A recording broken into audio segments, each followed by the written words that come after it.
January 17, 2025. The first thing I want to talk about today is like the idea of selfishness, especially in the context of being in like a relationship. Obviously, when you're in a relationship and you see it going somewhere and you picture it as a long term thing, it's supposed to be a series of gives and takes, and there's not really supposed to be a winner or a loser. Um, if you come out thinking that I'm losing in this relationship, I'm losing all the decisions we're making, or vice versa, it's like that's how resentment starts to breed, and it's how you begin to see it as like a competition instead of a partnership where you're working towards a shared goal. Um, but at the same time, that's the mature way of looking at things. But the human nature way of it, especially when you're early into a potentially serious relationship, is to start being selfish about it. You start thinking, okay, this next decision, I want it to go my way. I want it to work out how I picture it. And in being selfish, sometimes you lose rationality. You start thinking about things in like an irrational way, where you're only focused in on wanting this particular thing. And it doesn't matter whether that particular thing will really make you happy or whether that particular thing makes sense or is feasible or is achievable. You're just focused in on winning what you perceive to be the next battle. And I think that's really wrong. And that's like a pitfall I went into today. And that's why I'm sitting here, thinking about it and reflecting about it. It's natural to be selfish. If human beings weren't selfish, we wouldn't have survived. But in this day and age, being selfish, I think, in the context of non-resource procurement, so being selfish in the context of relationships, just is not productive as much. That being said, if you're with the right person, you don't need to be selfish. Like, you don't need to feel like you're losing everything. Like, even if you do in the moment, you should be optimistic and have faith in the fact that, like, if they're meant for you at some point, um, things will work out the way you want them to, and you'll be happy with that as well. Yeah. The second thing I want to talk about is pivoting.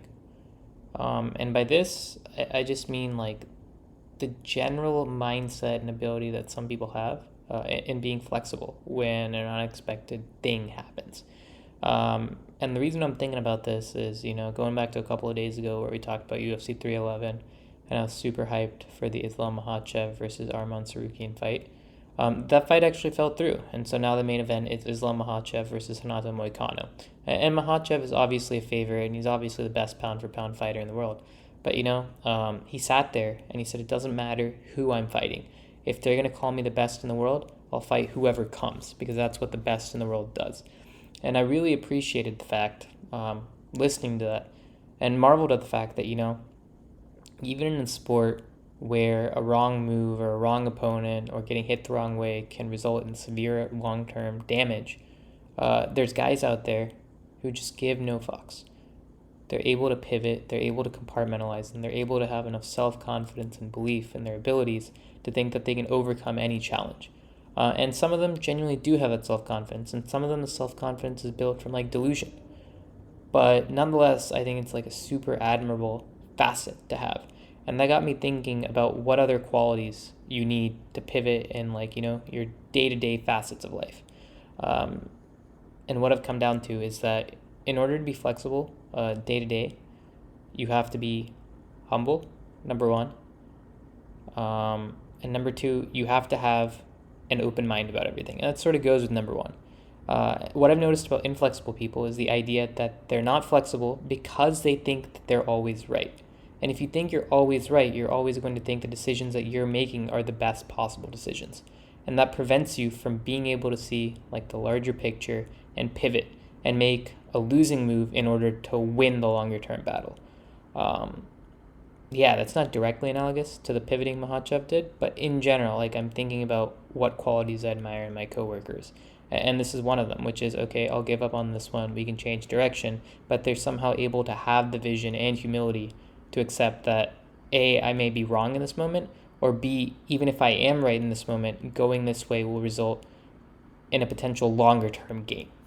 So that I appreciate. And the final thing I wanted to talk about today is discipline. It's All the boomers nowadays say that we have no attention span. Younger people have no attention span. It's been demolished by 4-second TikToks. And as a result of having no attention span, I think it is somewhat true that younger people tend to not have as many explicit habits. And by that, the bigger thing I'm calling out is I don't think they're like as disciplined as other people are. Maybe this is the Gen Z boomer in me talking. But in general, discipline is such a hard quality to find because day to day in life, there are things that you have to do that you don't want to do. Like, I do not like exercising. I do not like running. I do not like, honestly, going out walking and getting food. But forcing yourself to do things that you don't like, I think, is like a bedrock of life. You have to adapt. You have to do stuff even when you don't want to do it. And I think discipline is just such an underrated quality in people. Not underrated in the sense that everybody and their mother talks about how you need discipline. But it's not something you can just achieve. And I think those who have it are underrated because they weren't just born with discipline. They took tangible steps to build habits and to work towards building that muscle. Like they defined a process and they followed the process over and over and over again until it became second nature.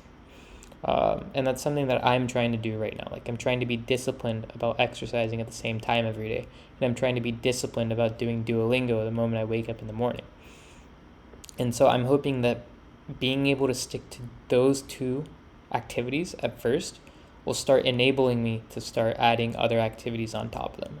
Eventually to the point of where it's like I feel like I'm not wasting my time doing menial things, and instead I feel like I'm getting value out of all the stuff that I'm able to do, via having a disciplined lifestyle. And that's it.